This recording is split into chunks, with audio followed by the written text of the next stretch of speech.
नमस्कार good morning. आज 14 January मंगलवार। आज दिन भरी अनेक बड़ गुरुत्वपूर्ण खबर गुड़िक आसी। राज्य सरकार बड़ घोषणा, 4टी संतान जन्म कले मिल 1 लाख टंका। यह सहित मार्च मासरे मिल गरीब लोक माननकु घर। अन्यपटे राज्य सरकार अनेक नुआ योजना नुआ नियम लागू करा जाइछि।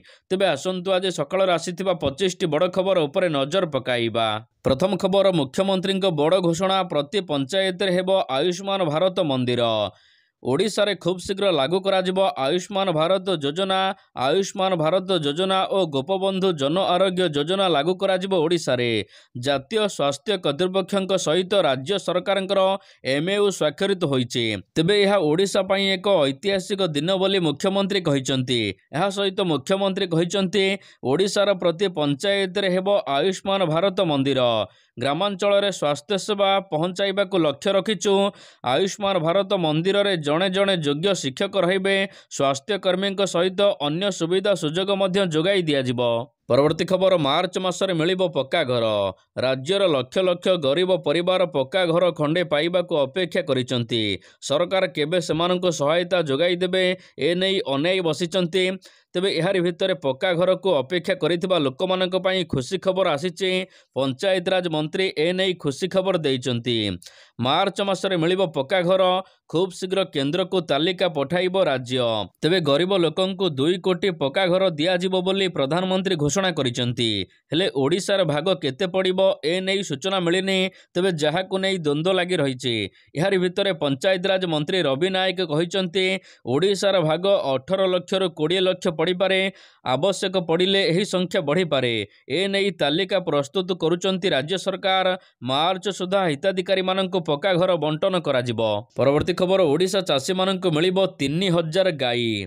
गुजरात रो उन्नत किस्मर गाई को ओडिशार मयूरभंज जिलार चाषी माने पालिबे। गाई प्रजातिर आनुवंशिक उन्नति पई एही पदक्षेप नेइछि जातीय दुग्ध बोर्ड बा एएनडीबी। एही कार्यक्रम रे 3000 गाई को बांटीबा लागि उद्दिष्ट कार्यक्रम को राष्ट्रपति उद्घाटन करिसंती। नुआ दिल्ली रो आभास माध्यम रे एही कार्यक्रम आरंभ करा जाइछि। एही कार्यक्रम द्वारा दुग्ध चाषी माने उन्नत क्षीर देउथिबा गाई गुडी को पाली पारिबे। तेबे मयूरभंज जिले में प्रथम एही कार्यक्रम आरंभ करा जाइछि। मयूरभंज जिलार 26टी ब्लॉक रे समुदाय 3000 चाषी माननकु उन्नत मानर गाई जोगाई दियाजिबो। परवर्ती खबर, आज ठार मुख्यमंत्री केन्दुझर गस्त। केन्दुझर जिलार लोकपर्व पवित्र मकर संक्रांति पालन पाई समग्र जिला बेस चलचंचल होइछि। तेबे एही अवसर रे मुख्यमंत्री मोहन माझी आज ठारू 3 दिनिया केन्दुझर जिला गस्तरे जाउचंती। आज सकाळ 8टारू बाहरी 9:40 रे पहुंचबे। यह सहित बैतरणी नदी रे आज मकर बुड़ पकाइबे मध्य मुख्यमंत्री। अन्यपटे झांपुरा रे पहुंची सेठरे एक सेतुर उद्घाटन करिबे। आसंता काली मध्य विभिन्न कार्यक्रम रे जोग देबे मुख्यमंत्री। परवर्ती खबर, जेल रे थिबा कैदी माने पाइबे 20,000 टंका पेंशन। देश में 1975 रे जारी होइथिबा जरूरीकालीन परिस्थिति रे जेल रे थिबा संग्रामी माननकु 20,000 टंका पेंशन एवं मागणा चिकित्सा जोगाई देबाको प्रस्ताव को ओडिशा सरकार अनुमोदन करिसंती बोली सोमवार दिन गृह विभाग पक्षरु ए नै सूचना प्रदान करा जाइछि। गृह विभाग पक्षरु एक प्रेस विज्ञप्ति रे कहा जाइछि राज्य सरकार विचार करिबा परे एबे नुआ आईन आसीछि। ओडिशा राज्य रे जेल रे बंदी थिबा संग्रामी माननकु पेंशन एवं अन्य सुविधा जोगाई देबाको प्रस्ताव अनुमोदन करिसंती ओडिशा सरकार। परवर्ती खबर, चाषी को दिया जाउछि इनपुट सब्सिडी।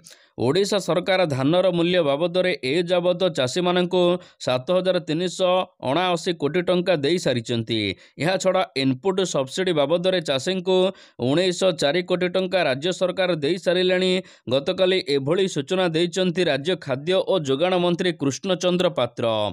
खाद्य जोगाण मंत्री आहुरी मध्य कहिसंती सरकार एबे सुधा 26,28,228 मेट्रिक टन धान किणी सारिचंती। आगको आहुरी धान मध्य किणा जिवो। 4,99,777 चाषी माने एबे पाई सारिचंती धानर मूल्य। 1904 कोटी टंका इनपुट सब्सिडी समेत 7,379 कोटी टंका चाषी मानकर धानर मूल्य देइचंती ओडिशा सरकार। परवर्ती खबर जीरा नदी रे निर्माण कराजिबो आनिकट। बरगड़ जिला जीरा नदी रे निर्माण कराजिबो आनिकट प्रकल्प पई खर्च कराजिबो 80 कोटी टंका। धनुजात्रा मथुरा नगरी रे मुख्यमंत्री मोहन चरण माझी घोषणा करिसंती। सेहीपरि बरगड़र मुख्य केनाल रे निर्माण कराजिबो ब्रिज। एथिपाई 30 कोटी टंका खर्च कराजिबो बोली मुख्यमंत्री कहिसंती। बरगड़ धनुजात्रा रे मुख्यमंत्री मोहन चरण माझी जोगदेई धनुजात्रा ओडिशा स्वाभिमानर परिचय बोली कहिसंती। धनुजात्रा को आहुरी आकर्षणीय कराजिबो एनै मुख्यमंत्री कहिबा सहित एही अवसर रे महाराज कंसंक निर्देश पालन करिथिले मुख्यमंत्री। परवर्ती खबर खूब शीघ्र कोस्टाल हाईवे निर्माण कराजिबो पड़िला टेंडर। राज्यवासींकर दीर्घ दिनर स्वप्न पूर्ण हेबाकु जाउची। राज्य रे शीघ्र निर्माण कराजिबो कोस्टाल हाईवे काम। कोस्टाल हाईवे 163 किलोमीटर रास्ता निर्माण पई टेंडर आह्वान कले भारतीय राजपथ कर्तृपक्ष बा एनएचआई कर्तृपक्ष। एही रास्ता पई फेब्रुआरी 27 तारिख को टेंडर अवधिर शेष दिन भाव में धार्य करा जायछि। एनएचआई कर्तृपक्ष 4 भाग में 163 किलोमीटर रास्ता पई टेंडर आह्वान करिथिबा बेले ए बाबद 7040 कोटी टंकारु अधिक खर्च हेबो बोली आकलन करा जायछि। बहु वाद विवाद बारंबार नक्शा परिवर्तन पर प्रथम पर्याय हेबाकु थिबा 163 किलोमीटर रास्ता पई टेंडर आरंभ हैला। परवर्ती खबर 17 तारिख ठारू पुणी बढ़िबो शीत। आउ 3 दिन पर पुणी राज्य में बढ़िबो शीत। स्वाभाविक ठारू 2 ରୁ 4 डिग्री पर्यंत तापमात्रा कमिबो बोली आंचलिक पाणीपाग विभाग पूर्वानुमान करिछि। 17 तारिखर राज्य में पुणी थरे शीत बढ़िबो ए नै आकलन करा जायछि। एहा सहित किछि जिल्ला रे घन कुहुड़ी नै मध्य सतर्क सूचना जारी करिछि पाणीपाग केन्द्र। परवर्ती खबर पारादीप रे हेबो जहाज भंगा केन्द्र। पारादीप बंदर निकट में प्रतिष्ठा कराजिबो जहाज पुनर्प्रक्रियाकरण केन्द्र बा जहाज भंगा केन्द्र। एथिपाई 4000 कोटी टंका विनियोग कराजिबो। एहा द्वारा ओडिशार सामुद्रिक एवं शिल्प परिदृश्य रे परिवर्तन आसिबो। व्यापक नियुक्ति सुजोग मध्य सृष्टि हेबो। पुराना जहाज गुड़ी को भंगा जाई एथिरो इस्पात आल्युमिनियम एवं तंभा आदि बाहर करा जाई एथिरो विभिन्न जंत्रपाति तैयारी कराजिबो। तेबे एही जहाज भंगा केन्द्र प्रतिष्ठा क्षेत्र में वैषयिक परिवेश सुरक्षा एवं मानक को मध्य ग्रहण कराजिबो। एहा व्यतीत बालेश्वर जिलार इंचुड़ी एवं गंजाम जिलार बाहुदारे 2टी नुआ बंदर निर्माण करने को सरकार योजना प्रस्तुत करिसेंती। परवर्ती खबर एणिके कोणार्क सूर्य मंदिर फोटो समस्ते उठाई पारिबेनी। केवल लाइसेंस प्राप्त फोटोग्राफर ही कोणार्क सूर्य मंदिर फोटो उठाई पारिबे। जणिकिया खंडपीठक राय को कायम रखिले ओडिशा हाईकोर्ट। प्रत्नतत्व विभाग को लाइसेंस पठा जाइथिबा फोटोग्राफर को अनुमति देले हाईकोर्ट। बिना लाइसेंस रे फोटो उठाउथिले 154 जनक आवेदन को हाईकोर्ट खारज कर देवा सहित 2017 मसीहा नियम अनुसार लाइसेंस प्राप्त फोटोग्राफर केवल अनुमति पाइचंती कोणार्क सूर्य मंदिर रे फोटोग्राफिंग करने। परवर्ती खबर ओडिशा गस्तरे आसिबे सिंगापुर राष्ट्रपति।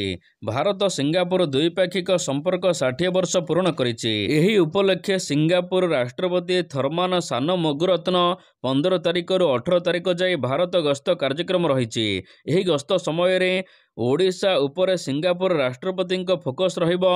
17 एवं 18 रे सानमुगरत्न ओडिशा गस्तरे आसिबे। ओडिशा रे विभिन्न प्रकल्प स्थापना सहभागिता उपरे विभिन्न कार्यक्रम रे से अंशग्रहण करिवे। परवर्ती खबर ओमफेड को बिक्री करने को योजना करा जाउछि। राज्य रे ओमफेड को जानिशुणी रुगुण करने को सरकार प्रयास करुथिबा बड़ अभियोग आनिचंती दुग्ध चाषी महासंघ। 1980 दशक रे ओमफेड तैयारी करा जायतिला। चाषी जेपरी अभावी बिक्रीर सम्मुखीन न हेबे एही उद्देश्य रे तैयारी करा जायतिला ओमफेड। ओमफेड रे दुग्ध जोगाण 6,30,000 लिटर रु एबे कमी आसी 3,10,000 लिटर रे पहुंची। सरकार निजे चाहती घरोई कंपनी माने घरोई डायरी माने ओडिशा रे समृद्ध हेउ। ओडिशा रे ओमफेड को रुगुण करने को सरकार चेष्टा करुचंती। तेबे अन्य डायरी कंपनी माने अधिक पैसा दउचंती। ओमफेड चाषी माननको लिटर पिछा क्षीर दाम 35 टंका 5 पैसा देउथिबा बेले अमूल दउची 50 टंका, प्रगति 42 टंका, मिल्कीमू 42 टंका 50 टंका देउची। तेणु चाषी माने एबे ओमफेड रो मुह फेराउचंती। परवर्ती खबर ओडिशा हेबो आगामी दिन रे आईटी हब। आईटी हब कराजिबो ओडिशा को। केंद्र मंत्री अश्विनी वैष्णव कहिचंती ओडिशा रे आईटी प्रोफेशनलंकर अभाव नाही। ଓଡ଼ିଶାକୁ ଆଗାମୀ ଦିନରେ ଆଇଟି ହବ୍ କରିବାକୁ ଲକ୍ଷ୍ୟ ରଖାଯାଇଛି। ଏନେଇ ମୁଖ୍ୟମନ୍ତ୍ରୀ ଓ ମୁଖ୍ୟ ସଚିବଙ୍କ ସହିତ ଆଲୋଚନା ହୋଇଛି। ମୁଁ ବିଭିନ୍ନ ଆଇଟି କ୍ଷେତ୍ରକୁ ଯାଇ ଓଡ଼ିଶା ଆସିବାକୁ ନିମନ୍ତ୍ରଣ କରିଥିବା କଥା କହିଛନ୍ତି ଅଶ୍ୱିନୀ ବୈଷ୍ଣବ। ଓଡ଼ିଶାରେ ଥିବା ଟ୍ୟାଲେଣ୍ଟଙ୍କ ଠାରୁ ଫାଇଦା ଉଠାଇବାକୁ କୁହାଯାଇଛି। ଓଡ଼ିଶାରେ 4ଟି ଶିକ୍ଷାନୁଷ୍ଠାନରେ ସେମି କଣ୍ଡକ୍ଟର ଶିକ୍ଷା ଆରମ୍ଭ କରାଯାଇଛି ବୋଲି ସେ କହିଛନ୍ତି। ପରବର୍ତ୍ତୀ ଖବର, ଏଥର ବଜେଟ୍ କେବେ ଘୋଷଣା ହେବ ଜାଣନ୍ତୁ। ବଜେଟ୍ 2025 ଏଥର କେବେ ଘୋଷଣା କରାଯିବ? ଏନେଇ ସାଧାରଣ ଲୋକମାନଙ୍କ ମନରେ ପ୍ରଶ୍ନ ଉକି ମାରିଛି। କାରଣ ପ୍ରତିବର୍ଷ ଫେବୃଆରୀ ପ୍ରଥମ କିମ୍ବା ଦ୍ୱିତୀୟ ସପ୍ତାହରେ ଦେଶରେ ବଜେଟ୍ ଉପସ୍ଥାପନ ହୋଇଥାଏ। ମୋଦି ସରକାରଙ୍କ ତୃତୀୟ ପାଳିରେ ଦେଶରେ ବଜେଟ୍ ଉପସ୍ଥାପନ କରିବେ କେନ୍ଦ୍ର ଅର୍ଥମନ୍ତ୍ରୀ ନିର୍ମଳା ସୀତାରମଣ। ହେଲେ ବଜେଟ୍ କେବେ ହେବ ଜାଣନ୍ତୁ। ଫେବୃଆରୀ 1 ତାରିଖରେ ହିଁ ବଜେଟ୍ ଉପସ୍ଥାପନ କରାଯିବ। ପରବର୍ତ୍ତୀ ଖବର, ଧାର୍ମିକ ସହରରେ ବ୍ୟାନ୍ ହେବ ମଦ। ମଧ୍ୟପ୍ରଦେଶରେ ମଦ ନିଷେଧକୁ ନେଇ ବଡ଼ ନିଷ୍ପତ୍ତି ନେଇଛନ୍ତି ବିଜେପି ସରକାର। ଏନେଇ ନିଜେ ରାଜ୍ୟର ମୁଖ୍ୟମନ୍ତ୍ରୀ ଡକ୍ଟର ମୋହନ ଯାଦବ ସୂଚନା ଦେଇଛନ୍ତି। ସେ କହିଛନ୍ତି କି ରାଜ୍ୟର ସମସ୍ତ ଧାର୍ମିକ ସହରରେ ନିଷେଧାଦେଶ ଲାଗୁ କରିବାକୁ ସରକାର ଏକ ଯୋଜନା ଉପରେ କାର୍ଯ୍ୟ କରୁଛନ୍ତି।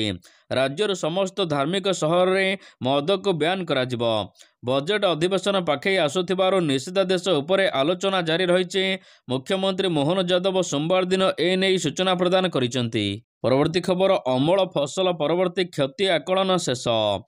ଅମଳ ପରବର୍ତ୍ତୀ ଫସଲ କ୍ଷତି ଆକଳନ କାର୍ଯ୍ୟ ଶେଷ ହୋଇଛି। ଆଜି ସୁଦ୍ଧା ପ୍ରାୟ 1 ଲକ୍ଷ କ୍ଷତିଗ୍ରସ୍ତ ପ୍ଲଟ ବାବଦକୁ ମୋଟ 21,96,00,000 କ୍ଷତିପୂରଣ ସିଧାସଳଖ ଚାଷୀମାନଙ୍କର ବ୍ୟାଙ୍କ ଖାତାକୁ ପ୍ରଦାନ କରାଯାଇଛି। ବୀମା କମ୍ପାନୀମାନଙ୍କ ପକ୍ଷରୁ ଏହି କ୍ଷତିପୂରଣ ପ୍ରଦାନ କରାଯାଇଥିବା ସୂଚନା ଜାରି ରହିଛି। ସୂଚନା ଅନୁସାରେ ଗତ ଡିସେମ୍ବର ମାସରେ 2 ଥର ଅଦିନିଆ ବର୍ଷା ଯୋଗୁଁ ରାଜ୍ୟରେ ଖରିଫ ଫସଲ ବିଶେଷ ଭାବରେ ଅମଳ ହେବାକୁ ଥିବା ଫସଲ କ୍ଷୟକ୍ଷତି ହୋଇଥିଲା।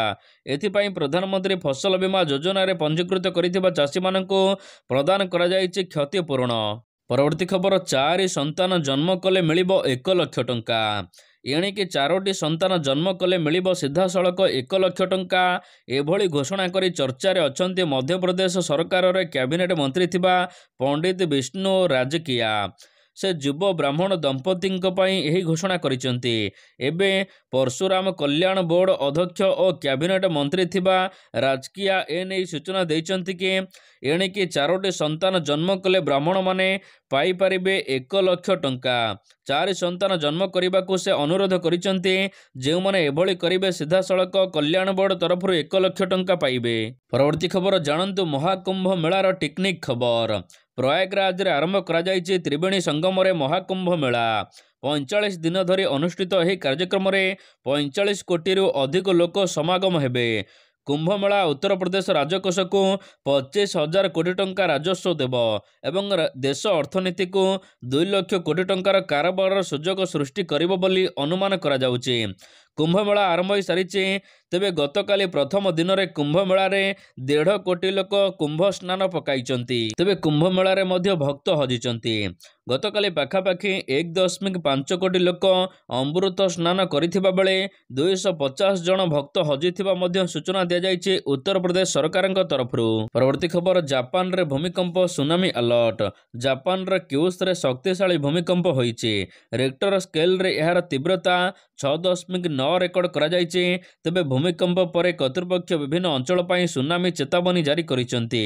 କିନ୍ତୁ କୌଣସି କ୍ଷୟକ୍ଷତି କିମ୍ବା ମୃତାହତର ରିପୋର୍ଟ ଆସିନାହିଁ। ତେବେ ଭୂମିକମ୍ପ ପରେ ଏବେ 20 ସେଣ୍ଟିମିଟର ଜୁଆର ଉପରକୁ ଉଠିଥିଲା ମଧ୍ୟ ଜାଣିବାକୁ ମିଳିଛି। ପରବର୍ତ୍ତୀ ଖବର, ବାଦ୍ ପଡ଼ିବେ ରୋହିତ ବିରାଟ।